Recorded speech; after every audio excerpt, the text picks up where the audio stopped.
ಈಗ ಪಾಪು ಹುಟ್ಟಿದೆ ಅಲ್ಲ, ಇದು ಹುಟ್ಟಿದ ಮಗುಗೆ ಕಣ್ಣು ಕಾಣುತ್ತೆ ಇಲ್ಲಿ ಇವಾಗ. ಸೊ ಕಣ್ಣು ಕಾಣುತ್ತೆ, ಹೌದಲ್ಲ? ಕಣ್ಣು ಕಂಡ್ರೂ ಸಹ ಎಷ್ಟು ಕಾಣುತ್ತೆ ಅಂದರೆ ಮಗುವಿಗೆ ಕಣ್ಣು ಹಬ್ಬಬ್ಬ ಅಂದರೆ 8 ಇಂಚು ಇಲ್ಲಿವರೆಗೂ ಫೋಕಸ್ ಮಾಡಬೇಕು, ಅಂದರೆ ಅಷ್ಟೇ ಕಾಣುತ್ತೆ.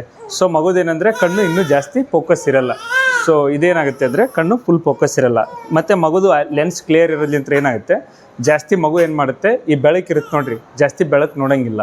ಸೊ ಯಾವ ಥರ ಬೆಳಕು ಇಡಬೇಕಂದ್ರೆ ಮಗುವಿನ ಕೋಣೆಯಲ್ಲಿ ಡಿಮ್ ಲೈಟ್ ಇರಬೇಕು. ಈ ಥರ ಜಾಸ್ತಿ ಫೋಕಸ್ ಲೈಟ್ ಇಡೋಂಗಿಲ್ಲ.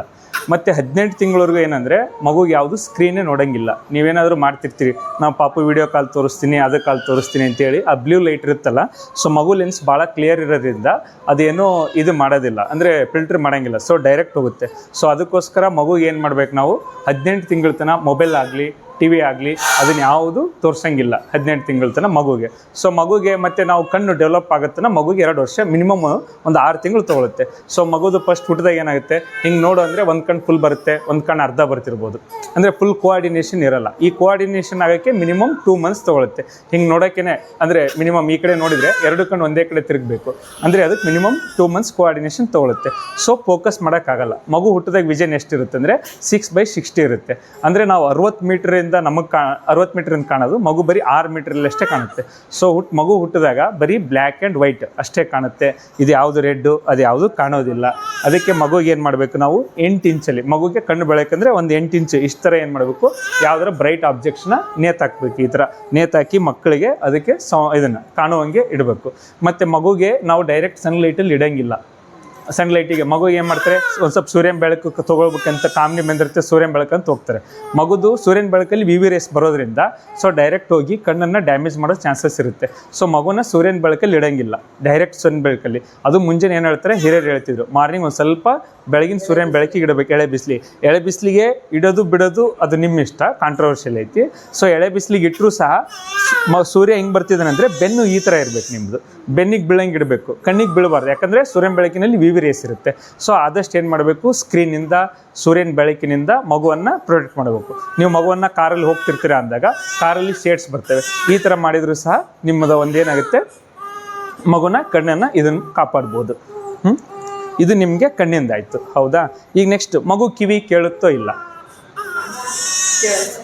ಕೇಳುತ್ತೆ, ಹೌದಾ? ಯಾವಾಗಿಂದನೇ ಕೇಳ್ಸೋಕ್ಕೆ ಶುರು ಆಗುತ್ತೆ ಮಗು ಕಿವಿ ಅಂದರೆ, ಮಗು ಏನಪ್ಪ ಅಂದರೆ ಪ್ರೆಗ್ನೆಂಟ್ ಇರ್ತಾಳಲ್ಲ ತಾಯಿ, ಪ್ರೆಗ್ನೆಂಟ್ ಇದ್ದಾಗ ಒಂದು 6 ರಿಂದ 7 ತಿಂಗಳಿಗೆ ಮಗು ಕಿವಿ ಕೇಳೋಕ್ಕೆ ಶುರು ಮಾಡುತ್ತೆ. ಅದಕ್ಕೆ ನಿಮಗೆ ಬೆಸ್ಟ್ ಎಕ್ಸಾಂಪಲ್ ಅಂದರೆ ಹೇಳಿದ್ದೀನಿ, ಕೃಷ್ಣ ತನ್ನ ತಂಗಿ ಸುಭದ್ರೆಯನ್ನು ಕರ್ಕೊಂಡು ಹೋಗುವಾಗ ಅಭಿಮನ್ಯು ಅಂದರೆ ಹೊಟ್ಟೆಲಿರ್ತಾನೆ, ತಾಯಿ ಪ್ರೆಗ್ನೆಂಟ್ ಇರುವಾಗ ಚಕ್ರವ್ಯೂಹ ಹೆಂಗೆ ಬೇಯಿಸೋದು ಅಂತೇಳಿ ಕೃಷ್ಣ ಸುಭದ್ರೆಗೆ ಹೇಳುವಾಗ ಒಳಗಿರೋ ಅಭಿಮನ್ಯು ಕೇಳಿಸ್ಕೊತಾನಂತೆ. ಸೊ ಅಂದರೆ ಕಿವಿ ಫಾರ್ಮೇಷನ್ನು 7 ತಿಂಗಳಿಗೆ ಆಗುತ್ತೆ ಅಂತೇಳಿ ಅವಾಗಲೇ ಹೇಳಿದ್ದಾರೆ ಅದನ್ನು. ಸೊ ಕಿವಿದು ಫಾರ್ಮೇಷನ್ ಆಗುತ್ತೆ.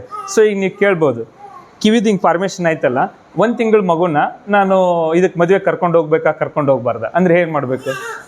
ಪೇರೆಂಟ್ಸ್ ಕೇಳ್ತಿರ್ತಾರೆ, ನಮ್ಮ ತಮ್ಮನ ಮದುವೆ ಇದೆ, ಕರ್ಕೊಂಡು ಹೋಗ್ಬಾರ್ದಾ, ಸೌಂಡ್ ಜಾಸ್ತಿ ಇರುತ್ತೆ, ಏನು ಹೇಳ್ತೀರಿ ಅವಾಗ ನೀವು? ಹಾಂ, ಮಗುಗೆ ಏನಂದರೆ 3 ತಿಂಗಳವರೆಗೂ ಯಾವುದೇ ಫಂಕ್ಷನ್ನಿಗೆ ಯಾವುದಕ್ಕೂ ಕರ್ಕೊಂಡು ಹೋಗೋಕ್ಕಾಗಲ್ಲ. ಯಾಕಂದರೆ 3 ತಿಂಗಳವರೆಗೆ ಏನಂದರೆ ನಮ್ಮದು ಕಿವಿ ದೊಡ್ಡದಿರುತ್ತೆ, ಸಣ್ಣ ಮಕ್ಕಳು ಕಿವಿ ಸಣ್ಣದಿರುತ್ತೆ. ಸೊ ನಾವೆಷ್ಟು ಸೌಂಡ್ ಕೇಳಿಸ್ತೀವಲ್ಲ ಅದೇ ಸೌಂಡು ಪಾಪುಗೆ ಏನಂದರೆ ಭಾಳ ಇಂಟೆನ್ಸಿಟಿ ಜಾಸ್ತಿಯಾಗಿ ಕೇಳುತ್ತೆ. ಸೊ ಕಿವಿ ಡ್ಯಾಮೇಜ್ ಮಾಡೋ ಚಾನ್ಸಸ್ ಭಾಳ ಇರುತ್ತೆ. ಸೊ ಅದಕ್ಕೆ ಮಗುಗೆ ಏನಂದರೆ ಫಸ್ಟ್ 3 ತಿಂಗಳವರೆಗೂ ನಾವು 65 ಡೆಸಿಬಲ್ ಅಂತ ಹೇಳ್ತೀವಿ, ಅದಕ್ಕಿಂತ ಜಾಸ್ತಿ ಇಡೋಂಗಿಲ್ಲ. ಸರ್ ಇದು ಹೆಂಗೆ ಗೊತ್ತಾಗುತ್ತೆ ನಂಗೆ 65 ಡೆಸಿಬಲ್ ಅಂದರೆ?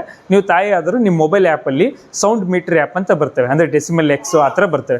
ಸೊ ನೀವು ಎಲ್ಲರೂ ಸೌಂಡ್ ಹೋದಾಗ ಈ ಸೌಂಡ್ ಜಾಸ್ತಿ, ಈಗ ಎಲ್ಲರ ಮನೆ ಮುಂದೆ DJ ಹೋಗ್ತಿರ್ತಾರೆ ಅಂತ ತಿಳ್ಕೊಟ್ರಿ, ಇವಾಗೆಲ್ಲ ಗಣೇಶ ಹಬ್ಬ DJ ಹೋಗ್ತಿರ್ತಾರೆ. ಆ ಟೈಮಲ್ಲಿ ಏನು ಮಾಡಬೇಕು, ಸೌಂಡ್ ಡೆಸಿಬಲ್ ಜಾಸ್ತಿ ಇದೆ ಅಂದರೆ ಅಲ್ಲಿ DJ ಇದೆ ಅಂದರೆ ನಿಮ್ಮ ಪಕ್ಕದ ಮನೆಯಲ್ಲೋ ಪೇರೆಂಟ್ಸ್ ಮನೆಯಲ್ಲೋ ಯಾರ್ದಾರ ಮನೆಗೆ ಆ ಶಬ್ದದಲ್ಲಿ ಹೋಗಬೇಕು. ಯಾಕಂದರೆ ಕಿವಿಗೆ ಏನಾದರೂ ಅದಕ್ಕಿಂತ ಭಾಳ ಜಾಸ್ತಿ ಸೌಂಡ್ ಬಂದರೆ ಅದು ಪರ್ಮನೆಂಟ್ ಡ್ಯಾಮೇಜ್ ಮಾಡಿಬಿಡುತ್ತೆ. ಸೊ ಪರ್ಮನೆಂಟ್ ಡ್ಯಾಮೇಜ್ ಆದರೆ ಕಿವಿ ಕೇಳಿಸ್ಲಿಲ್ಲ ಅಂದರೆ ಮಗುಗೆ ಬ್ರೈನಿಗೆ ಕಿವಿ ಮೆಸೇಜೇ ಹೋಗಲ್ಲ. ಸೊ ಮಾತನಾಡ್ಲಿಕ್ಕೆ ಬರಲ್ಲ. ಸೊ ಏನಾಗುತ್ತೆ ಅಂದರೆ ಡೆವಲಪ್ಮೆಂಟಲ್ ಡಿಲೇ ಆಗುತ್ತೆ. ಸೊ ಕಣ್ಣು ಮತ್ತು ಕಿವಿ ಸರಿಯಾಗಿ ಕೇಳಿಸ್ಲಿಲ್ಲ ಅಂದರೆ ಡೆವಲಪ್ಮೆಂಟಲ್ ಡಿಲೇ ಅಂದರೆ ಮಗುವಿನ ಅಲ್ಲಿ ಏನಾಗುತ್ತೆ, ಮುಂದೆ ಮಾತನಾಡಿದ್ರೆ ಇರುವ ಸಮಸ್ಯೆ ಉಂಟಾಗ್ಬೋದು. ಮತ್ತು ಆಮೇಲೆ ಸರ್ ಹಾಗಿದ್ರೆ ಈ 3 ತಿಂಗಳ ಮಗು ಇದೆ, 3 ತಿಂಗಳ ಮಗು ಆದಮೇಲೆ ಅದನ್ನು ಮದುವೆ ಕರ್ಕೊಂಡು ಹೋಗ್ಬೋದಾ ಅಂದರೆ ಅದನ್ನು ನಾವೇನು ಹೇಳ್ತೀವಿ, 6 ತಿಂಗಳವರೆಗೂ ಹೊರಗಡೆ ಕರ್ಕೊಂಡು ಹೋಗ್ಬೇಡ ಅಂತ ಹೇಳ್ತೀವಿ. ಯಾಕಂದರೆ ಇಮ್ಯುನೈಸೇಷನ್, ವ್ಯಾಕ್ಸಿನೇಷನ್ ಅಂತ ಏನು ಹೇಳ್ತೀವಿ, ಅದು 1.5 ತಿಂಗಳ 2.5 ತಿಂಗಳ 3.5 ತಿಂಗಳಿಗೆ ಮಾಡ್ತೀವಿ. ವ್ಯಾಕ್ಸಿನೇಷನ್ ಆದಮೇಲೆ ಮಗುಗೆ ಇಮ್ಯುನಿಟಿ ಪವರ್ ಬರುತ್ತೆ, ಅಲ್ಲಿವರೆಗೂ ಬೇರೆ ಕಡೆ ಕರ್ಕೊಂಡು ಹೋಗ್ಬೇಡ ಅಂತ ಹೇಳ್ತೀವಿ. ಬಟ್ ಮಗುನ ಈ ಥರ ಫಂಕ್ಷನ್ ಇದೆ, ಬಿಡದೇ ಇರೋದು ಫಂಕ್ಷನ್ ಇದೆ, ಬಟ್ ಅಲ್ಲಿ ಸೌಂಡ್ ಜಾಸ್ತಿ ಇದೆ ಅಂದರೆ ಏನು ಮಾಡ್ಬೇಕಂದ್ರೆ ಇಯರ್ ಮಫ್ ಅಂತ ಸಿಗ್ತವೆ ಪಾಪುಗಳಿಗೆ, ಅದು 3 ತಿಂಗಳಾದಮೇಲೆ ಫಿಟ್ ಆಗ್ತವೆ. ಆಯಿತು. ಸೊ ಆ ಥರ ಸಮಯದಲ್ಲಿ ಏನು ಮಾಡ್ಬೋದು, ನೀವು 3 ತಿಂಗಳಾದ ಮಗುವಲ್ಲಿ ಇಯರ್ ಬಫ್ನ ಹಾಕ್ಕೊಂಡು ಅದನ್ನು ಮಗುನ ಕೂರಿಸ್ಬೋದು ಅದನ್ನು. ಮತ್ತು ಇನ್ನೊಂದೇನೆಂದರೆ, ಇಲ್ಲ ಮಗು ಹುಟ್ಟಿದಾಗಿದೆ ಆ ಥರ ಸೌಂಡ್ ಬರ್ತಿದೆ ಅಂದರೆ ಮಗುನ ನೀವು ಚೆಸ್ಟ್ ಮೇಲೆ ಹಾಕ್ಕೋಬೇಕು. ಚೆಸ್ಟ್ ಮೇಲೆ ಹಾಕ್ಕೊಂಡಾಗ 2 ಬ್ರೆಸ್ಟ್ ನಡುವೆ ಇರುತ್ತಲ್ಲ, ಆಟೋಮೆಟಿಕ್ಕಾಗಿ ಅದೇನಾಗುತ್ತೆ, ಸ್ವಲ್ಪ ಸೌಂಡನ್ನು ಕಮ್ಮಿ ಮಾಡುತ್ತೆ. ಆ ಥರ ಹೇಳಿ. ಸೊ ನಿಮ್ಮ ಮಗುವನ್ನು ಕಿವಿ ಮತ್ತು ಕಣ್ಣನ್ನು ಚೆನ್ನಾಗಿ ಕಾಪಾಡ್ರಿ ಅಂತ ಹೇಳ್ತೀನಿ.